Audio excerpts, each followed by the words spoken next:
Hello, my dear keen listeners, listeners in general. Once again, this is retired Lieutenant Colonel Samsudeen Sarr, former commander of the Gambia National Army, being back today. Continuation of reading my book, Testimony of a Gambian Military Officer and a Diplomat. Yes, today is Monday, like I said, 27th of November 2023.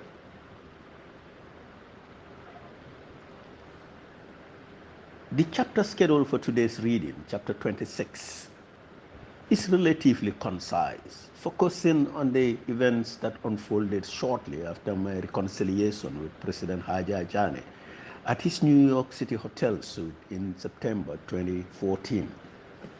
During our meeting, I underscored the presence of notable figures such as Gambian business tycoon Adama Samba, President Jane's press secretary Lang Manga, and his brother, Ambassador Sumana Chane.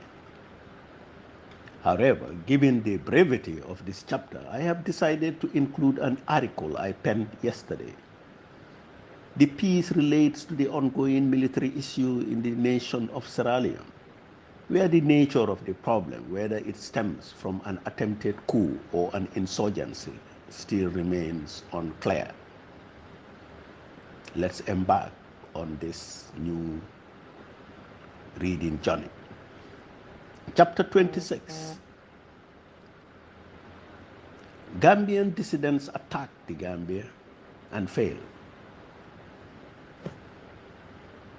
The following Sunday, 28 September 2014, Fanderi Mbake organized a special Sunday Leral show at his Freedom radio station to criticize me and misinform his national and international listeners about my reconciliatory meeting with President Jane.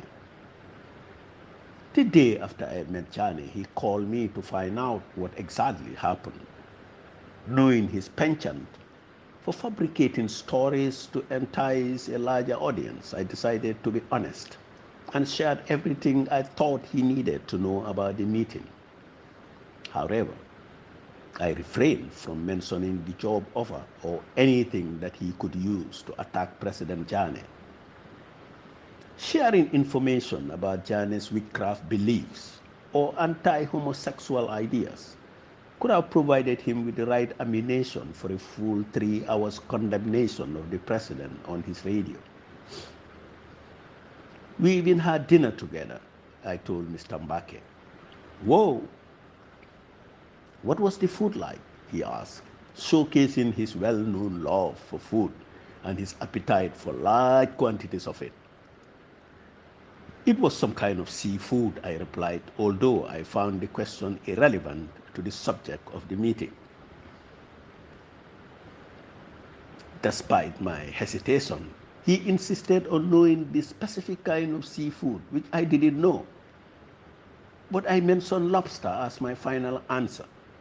Lobster, he shouted, bursting into laughter. With that, Fanderimba Bake, during his afternoon show that Sunday, which used to air from 3 p.m. to 6 p.m. Eastern Time, devoted a significant portion of the program to criticizing me for reconciling with Jane and betraying the Gambian dissidents who had supported my previous anti-Jane viewpoints. He even gave me a new name, Sam Lobster Sarr, and ridiculed me for apparently enjoying lobster for the first time, suggesting that it indeed influenced and changed my mind at the dinner table. But he went on to fabricate a story about witnesses present at the hotel that night who supposedly talked to him about my subservient behavior towards President Jane and claimed that I knelt before him to beg for forgiveness. Unfortunately, many people believe his lies, especially those who were eager to believe anything negative about me. Consequently, Folks who had previously admired my relentless opposition to Jani and his government became my worst critics and harbored animosity towards me for a long time. During the final hour of the show, Mr. Mbake opened the telephone lines for callers to insult me, and many individuals took this opportunity to express their displeasure, accusing me of stooping so low to Jani and hurling all kinds of derogatory names at me. In his closing remarks, Mr. Mbake confidently declared that President Jani hadn't necessarily pardoned me, but was merely deceiving me into believing so. He warned that if I ever visited the Gambia, I would be arrested and likely killed due to all the negative statements I had made about Boy Kedula, the nickname he gave President Jani.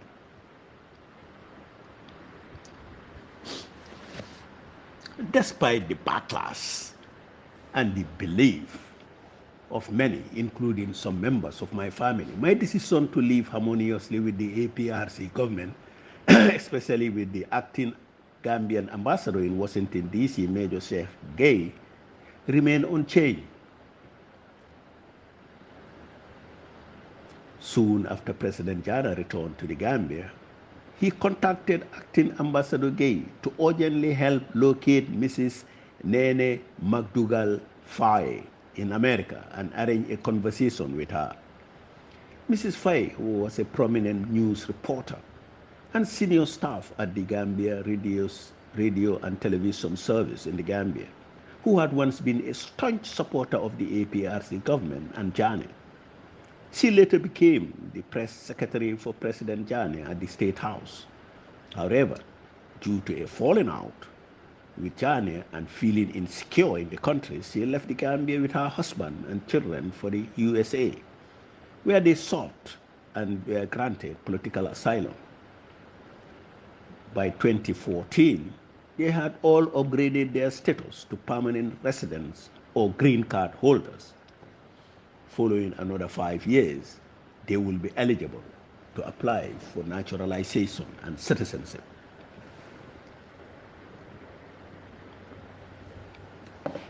At that time, I was aware that Mrs. McDougall Faye and her husband were close friends with Mr. Rahim Sankano, one of the most active Gambian dissidents living in the American state of North Carolina. Mr. Sankano was the publisher and editor of the Gambia Echo newspaper in North Carolina, where I frequently published my articles against the APRC government, Jani, and his policies. It didn't take long for Mr. Sankano to get in touch with Mrs. Faye, who then immediately contacted me to obtain Ambassador Gay's contact information. Mrs. Faye was residing in Florida with her family, and Ambassador Gay promptly sent her a plane ticket to Washington, D.C. for a video call with President Jani. During their conversation, Jani persuaded Mrs. Faye to return to the Gambia and accept the position of Minister of Foreign Affairs in the Gambia. She agreed and served in that capacity until the APRC government was voted out of office in December 2016. Afterwards, there were no significant developments in my reconciliation with Jani, but I maintained a healthy relationship with acting Ambassador Gay. He occasionally sought my assistance and would invite me to deliver speeches to members of the Gambian community in the Bronx, New York City. However, Mr. Fanderi Mbake continued to criticize both Ambassador Gay and me, branding us as mere stooges to the President Jani. He continued to issue threats, warning that I would definitely die if I ever visited the Gambia. Curiously, in early December 2014, Mr. Mbake started regular daily radio broadcasts predicting the end of Jani's government before the beginning of 2015. He didn't elaborate on how or why, but insisted that his prediction will not fail. At that time, West African nations, including the Gambia, were more concerned about the devastating effects of the Ebola virus pandemic, which had claimed the lives of over 28,000 people in Guinea, Liberia, and Sierra Leone.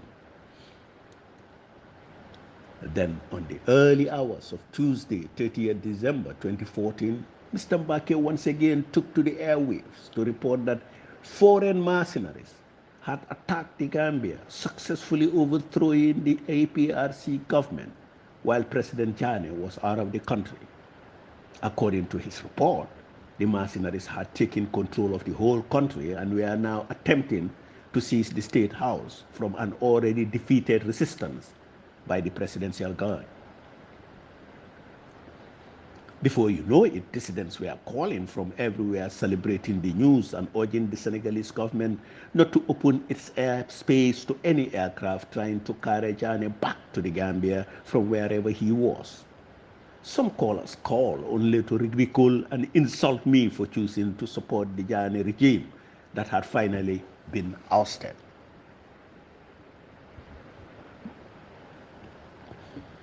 I later called Ambassador Soumana Jane in the Gambia, who gave me the correct details of what happened.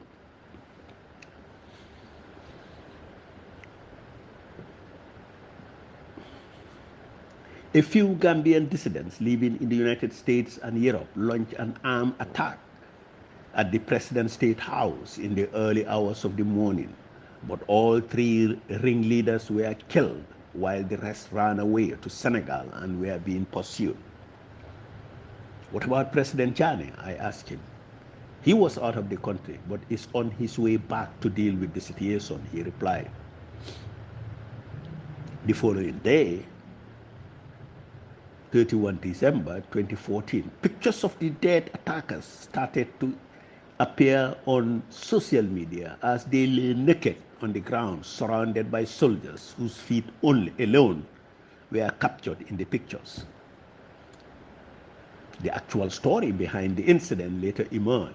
It was the same Mr. Cherno Job, a Gambian-American businessman living and working in Texas, the United States of America, who in 2012 unsuccessfully contacted me through a friend seeking my commitment to his attack scheme. He lived in America for over 30 years and was the principal sponsor of the insurgency to topple the Jane government. He finally recruited Lieutenant Colonel Lamin Sonko to lead the attack, who was once the State Guard commander for President Jane, before falling apart with him and leaving the country on voluntary exile to the United States. There were only 8 men in number. 3 of them, Captains Jagara and Alaji Bari and Fafa Tal, were naturalized American citizens and were actively serving in different United States of America National Guard units. Lieutenant Colonel Sonko, Captain Jagana, and one Alaji Nyas were killed by Jane's presidential guards. Mr. Nyas once served in the Gambian National Army but had long ago left voluntarily and had settled in England. The rest of the men escaped, including Cherno Joe, their sponsor, together with Captain Alaji Bari, who was waiting at a safe location in the country. It was reported that Mr. Cherno Job, a so-called millionaire, spent $221,000 to fund the operation.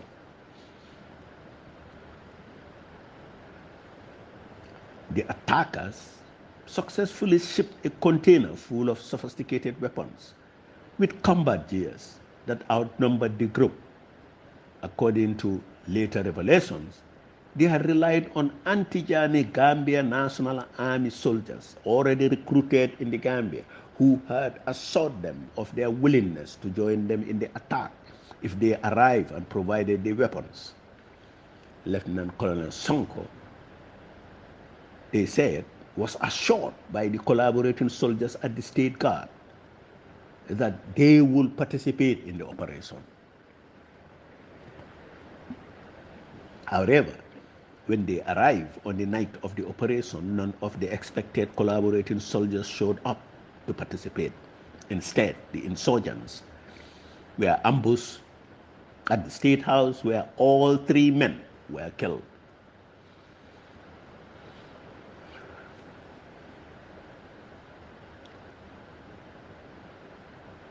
A few civilians in the United States of America, Europe, and the Gambia were also alleged to be part of the conspiracy, while those in America were arrested, charged, prosecuted, and convicted by the U.S. government. All four American citizens, Mr. Cherno Joe, the sponsor, Captain Alaji Bari, Captain Fafa Tal, and Baba Mare, were jailed for the criminal offense of violating the United States 35-year-old Neutrality Act. They were imprisoned in federal prisons. Mr. Cherno Joe had aspirations to become the head of state and succeed Jani. There were reports that he had already formed his government consisting of dissidents living abroad. Some of them had even flown to Dakar, Senegal, awaiting their appointment in the potential new government. So that ends chapter 26. Like I said, I am now going to read the article that I wrote yesterday about the incident, the current incident happening in Senegal. It's an ongoing event.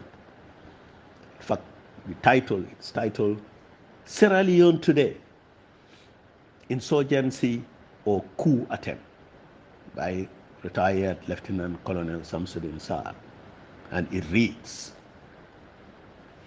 today's Sunday morning news on November 26, 2023, reporting an attempted military takeover in Sierra Leone is deeply unsettling, but surrounded by precarious circumstances.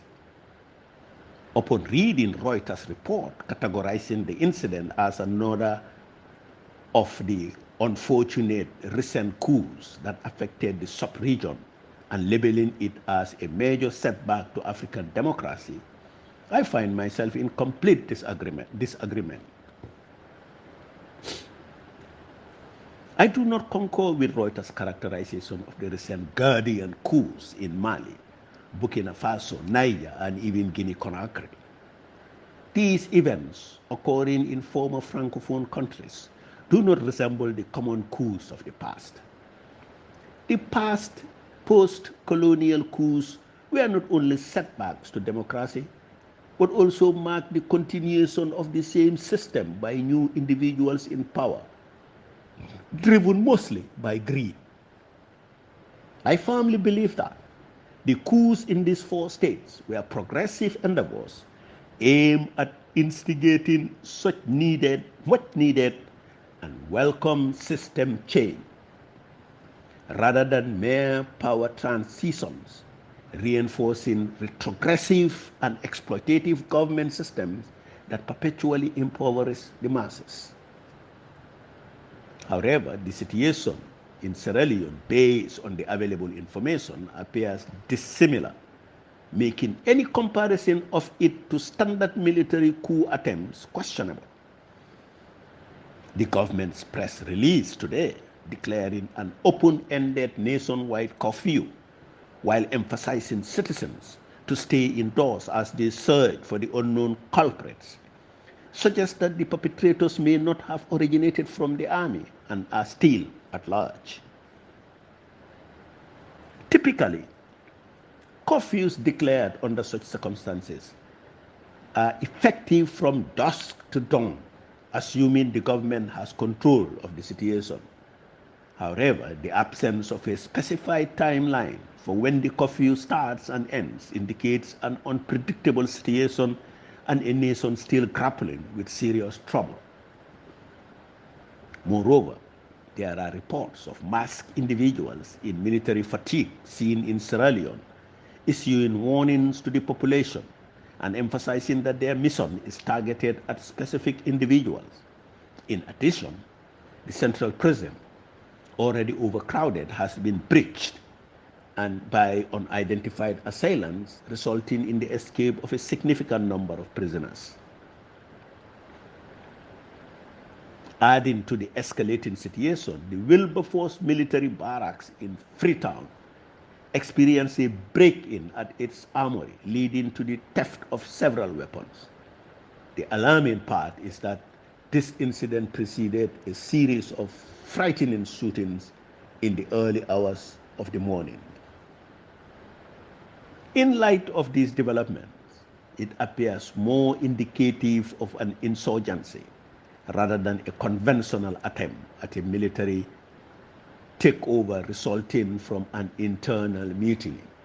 What is particularly concerning is the historical context of Sierra Leone's civil war, which eventually culminated in a coup where the current president, Mr. Bayo, played an active role as a member of the mutineers.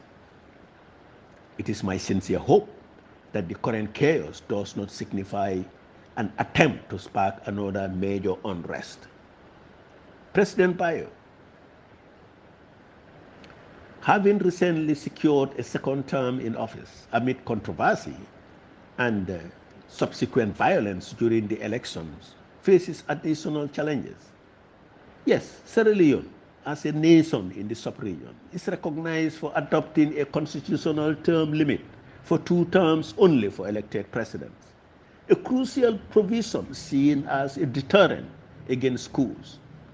Given this, I would have preferred to see President Bayo given the opportunity to complete his last term in office rather than facing attempts to force him out, a situation that could potentially destabilize a country currently enjoying a delicate peace.